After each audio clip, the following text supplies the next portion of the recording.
சட்ட ஒழுங்கு பொறுப்பு டிஜிபி வெங்கட்ரமணன் பொறுப்பேற்றுக் கொண்டார். அந்த காட்சிகளை பார்த்தோம். மேலும் விவரங்களோடு இணைகிறார் செய்தியாளர் முரளி. வணக்கம் முரளி, விவரங்கள்.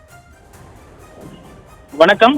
சட்டம் ஒழுங்கு டிஜிபியாக ஜி வெங்கட்ராமன் தற்பொழுது புதிதாக பொறுப்பேற்றுக் கொண்டார்.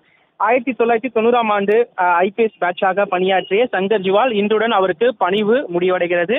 அந்த பொறுப்பினை தற்பொழுது ஜி வெங்கட்ராமனுக்கு கையெழுத்து மூலமாக தமிழக அரசாணைப்படி எழுதி அவரிடம் ஒப்படைத்திருக்கிறார். அவரும் தற்பொழுது பொறுப்பேற்றுக் கொண்டார். தற்பொழுது அவருக்கு அந்த பிரியாவிடையே அனைத்து ஐபிஎஸ் அதிகாரிகளும் வழங்கி அவரை வழி அனுப்பி வைத்திருக்கிறார்கள். 1994ஆம் ஆண்டு தமிழ்நாடு பேட்சில் ஐபிஎஸ் அதிகாரியாக ஜி வெங்கட்ராமன் நாகப்பட்டினம் மாவட்டத்தை சேர்ந்தவர். இவர் தமிழக காவல்துறையில் பல்வேறு பொறுப்புகளை வகித்திருக்கிறார். குறிப்பாக நிர்வாக பிரிவில் தான் தற்பொழுது டிஜிபியாக பணியாற்றி வந்தார்.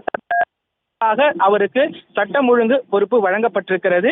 இதுவரை ஏற்கனவே டிஜிபி ஓய்வு பெறக்கூடிய சூழ்நிலையில் 3 மாதத்துக்கு முன்னதாகவே மத்திய அரசிற்கு அவர்கள் அந்த ஐபிஎஸ் கேடர்களை அனுப்பி வைப்பார்கள். ஆனால் இந்த முறை அந்த ஐபிஎஸ் கேடர்கள் அனுப்பி வைக்க முடியவில்லை. தற்பொழுது கூடுதலாக இந்த பொறுப்பு அவருக்கு வழங்கப்பட்டிருக்கிறது.